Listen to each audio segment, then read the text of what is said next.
mic because I mean he's just not. Yeah, he's great not. on the mic. I mean, I guess that's the reason why they won't let him come out, but talk as much. But to be in a title feud, you need to have two people talking to each other, not one person just constantly talking. But I'm not invested. I can't take this title feud seriously at this point because the last 2 weeks we've seen Mahal come out just pretty much. It feels like the bully at the school picking on the same kid every day. Like, man, pick on somebody your own size type thing. Like, you're saying the same jokes over and over. I mean, it's not funny. And these little pawns that he has just rolling around, all laughing. Yeah. It's the same exact segment that we saw last week. It really is. And for me, I was okay. Like, you know how I feel about Jinder Mahal. I actually like what he's becoming.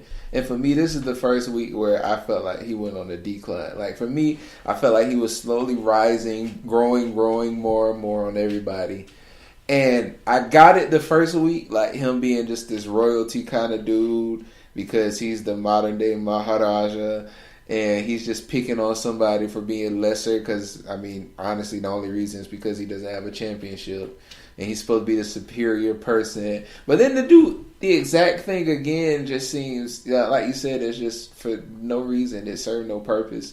And I didn't like it at all. Like, there was nothing I liked about this. And for that to be for the biggest championship on that show, that's why I tell you I'm more invested in the U.S. title than I am in the WWE Championship because it's just like there's nothing. There's no build for this. There's just, to me, they just don't feud well together. The first match they had wasn't that great. I don't know if you remember at SummerSlam, Jinder Mahal's finisher, the Colossus, was a botched move on Nakamura. It really was. It was ugly. It was just not a good match. It just the whole time you would think Nakamura, one of your biggest stars, you would have him. This feud would be more over just for the fact of it being Nakamura trying to win the championship, but it's just kind of like, I don't care. Yeah, I mean, not saying that against Nakamura because he's great in the ring and whatever, but it's just Jinder Mahal. It's just the way they're booking this is just, it's not really a must-see type thing. No, not at all. And to say that it's for the championship. Exactly. So, I mean, I don't really want to spend too much time on that because it was an irrelevant segment again. It was just a carbon copy of what we saw last week. So we can move on to the next one if you want. Definitely. The next thing that we finally have the supposedly U.S. title match between AJ Styles and Baron Corbin. But it didn't happen. What happened was AJ came out. He hyped up the Shane and KO match, kind of supporting Shane, basically saying, KO, you don't understand what you got yourself into. Then he got on Baron Corbin, basically saying that you fail all the time and you're just going to fail now. So Baron Corbin comes out, and before they actually ring the bell, he decides to attack AJ Styles. And then Ty Dillinger comes out, and he attacks Baron Corbin, and he hurts his knee. And then AJ Styles commits to put the calf crusher on Baron's hurt knee. And that was it. The match never really got started because of all the commotion that was going on before the match. And then Dillinger came out. AJ, I like how AJ kind of stepped aside from his rivalry for a moment to talk about Kevin Owens, about what he did, and he's going to pay for what he did and whatnot. But I like the way he called Corbin a shortcut king. Because you notice he always does she always sneaks people from behind and stuff like that. And I like how he said, Lone Wolf, you can huff and puff, but you'll never blow down the house that AJ Styles built. I kind of like the way he played on that. But I'm assuming this is going to be triple threat at Hell in a Cell because we keep getting Corbin, we keep getting Dillinger. So I just think that's where they're going to go with this. Or for me, I would better just see the Ty Dillinger Baron Corbin feud start and just let AJ Styles go somewhere else. Like, let him do something else now. You can't send him anywhere else now because he's already. But he's the champion. He can just do the U.S. Open now. I mean, really, he has nothing to prove with Baron Corbin. Baron Corbin really got himself into the thing because of interfering with Ty Dillinger. True. And so Ty Dillinger really wants to get back at him. So now they have that meeting. So now let them fight. and maybe whoever wins out of their feud can go back to go towards the US title. But until then, let AJ Styles do his open challenge and fight other competitors. Give some more people, competition. So I just don't need to be on there. I don't want to see another triple threat. But who? Him and Bobby Roode. Exactly. I think that Bobby Roode should come out because we haven't seen him in the last couple of weeks. Yeah, which disappoints me so bad that nobody's even showing Bobby Roode anymore. Like, when he came, he got so much hype. Mm-hmm.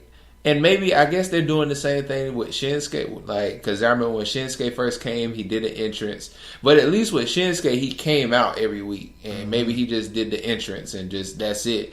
But he's not even existent. Like, there's no promo on Bobby Roode this week. There was one last week.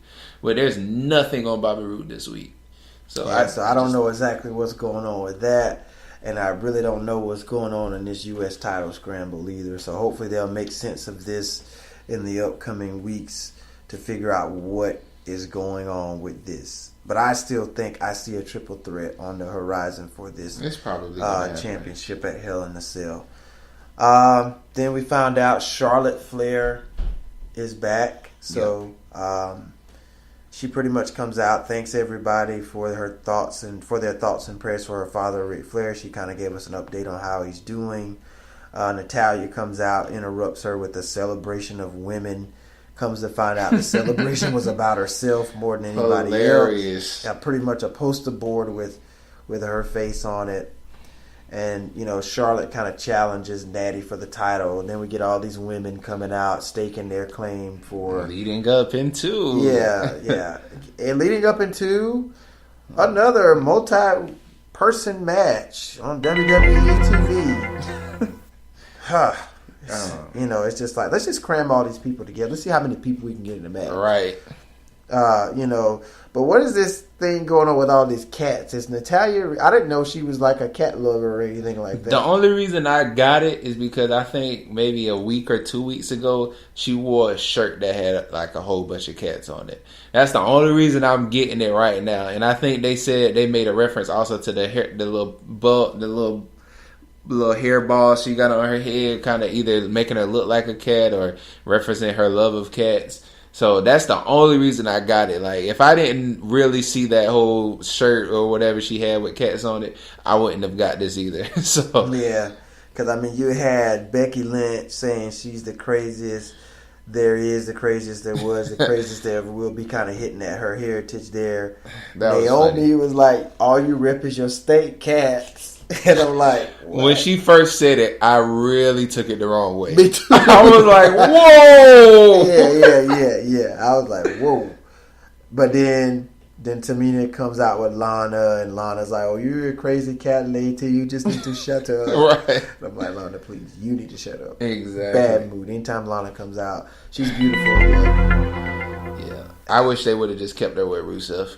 Yeah, they should have. And then we learned that it will be a fatal four-way. Number one contender faces Natty at Hell in a Cell. So later that night, we would see Becky Lynch, Tamina, Charlotte Flair, and Naomi in a fatal four-way for the right to face Natty at the next pay-per-view. I'm going to get into next. Mm-hmm. The New Day facing the Hype Bros. And then, of course, the Usos sat at ringside. And for me, this match looked pretty good. I really liked how the Hype Bros, played. I actually got to see some good light from Zack Ryder again, him doing the little corner kick. I love that. Bro, that boot is just like, to me, that's like the most impactful thing that he has definitely going for him at all. You know what? I didn't mean to cut you off. Go ahead. But that boot is pretty cool. And I also like Sami Zayn's the Halula kick. But where is he? Good question. He wasn't even there this week he either. He could be a contender for the U.S. title. Exactly. See? While Ty Dillinger and Baron Corbin has their feud. Mm-hmm. So, but I didn't mean to cut you off. No, that's fine. I'm going back into it. Kofi, for the New Day, they had to fight. They had to put Big E and Kofi in again. I think Xavier Woods possibly is still hurt or recovering for whatever the leg injury. I think it's ACL or something. Something like that, yeah. And so Kofi and Big E eventually wins, hitting their little midnight hour, little duo finisher that they do, and I kind of like it.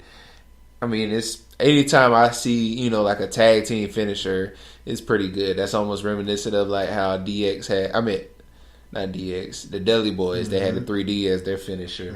So I like that. And then at the end, what I really liked was how backstage, the Hype Bros kind of was like sitting there, kind of sitting there soaking in their loss, and it was like, we got to do something. Like something's got to change, and so it was kind of ominous to me that they're going to make a heel turn or something. It could be. That's what I'm hoping for. That could be coming as well. One of the big takeaways for me in this match, obviously, we learned that the Usos are going to be fighting New Day once again at Hell in a Cell. Obviously, these are only two relevant tag teams that's on SmackDown Live. Did you see the launch from Kofi Kingston? Did the Marshawn Lynch and landed on, I don't know which one of the Hype Bros it was. I don't know either. I think Mojo. I think he landed on Mojo, but that was beautiful. Yeah, it was. And he just like covered up kind of like the beast mode thing. And right. Landed perfectly on him. I thought that was the best spot of the match. Definitely. And then we had the Usos at ringside kind of commentary. They were kind of getting into it with Corey Graves or whatever. Just talking about some stuff about their upcoming match. And I'm gonna tell you, bro, Xavier Woods so extra with the sax though. Yeah. But it works though. It works. Like he kills me with that saxophone. Trombone. I'm sorry. Nah, you good. I said sax. I know it was some kind of it was an own. Playing, it was some type of musical instrument that he plays every week. But trombone. But I like the pink boots by Big E too. I did like the little pink boots. Oh my gosh, it is funny. Yeah, it is hilarious. And I mean, I guess it's good for them because you can tell that they're truly enjoying themselves. Like they're having a ball with their wrestling persona. But it's like I'm used to the colors now. But it's funny whenever I want people to watch the New Day. Like as soon as they come out, somebody will look at it and they'll be like, "Bro, what is this?" Yeah. Right? Yeah, because of course they're coming out in like blue and pink and stuff. Which I mean, for most people, like you don't want to see that. They're kind of in that Bailey category. Yeah, they're full of color and excitement and happiness, and right. They're just having fun. And I like that about them, man. I really do. See, if you can like them, they come down smiling all the time, but not Bailey. I'm sorry, they man. actually have talent in the ring. Oh, and when they need to get aggressive, they can, and they're conniving. They can find different ways to win. Ouch. So even though when it Ouch. comes down to the fun and games, when it gets down to business. Hey, we got to get this win. Okay, Dolph Ziggler. Yeah. And we'll get into old Dolph, too. But anything else you want to hit on New Day and Hype? That's it with that, man. Go ahead and hit up this Kevin Owens promo. Yeah, Kevin Owens via satellite. The way it started off, I thought he was sincere, but I said, nah. Yeah. Eventually, he go snap. He just tried to open it. Right. Like he's sorry. He's like, just lead first into off, it. I want to apologize for attacking Mr. McMahon. I have so much respect for him. And, I didn't want to do that to him, but Shane, you had it coming. Right. You made me do this. This is your fault. It's your fault I beat up your father. In my mind, I was beating you up. It wasn't your father. I was, So it was just kind of like, he was trying to still blame everything on Shane. Right. Everything is Shane McMahon's fault that Kevin Owens does. It's like Shane is the root cause of everything he does. So what did you take from it? Yeah, I definitely agree with you. And it's still it amazes me how well KO plays into his persona. He does. It bothers me so much. It's like, you're such a punk. And then it's like, that's what he's supposed to be. So he's really definitely doing good playing his character. He said something about basically in telling that what he's going to do to Shane McMahon is going to be so much worse than what he did to Vince. Mm-hmm. But he said something like basically reflecting on Shane saying like, going to hell because of course, the Hell in a Cell match. And he was like, no, what I do, people like me go to heaven. And I didn't really get that. I didn't like that. I thought that could have been left out. Yeah, I mean, what are you like? Are you saying that Shane is like you're gonna expose the demon, which is Shane or something? I didn't get that. So I didn't really get that part of it either. I like how he did say, What I will apologize for is for what I'm going to do to Shane at Hell in a Cell. Yeah. So obviously I knew he wasn't going to be sincere with anything. Right. Coming out. Obviously,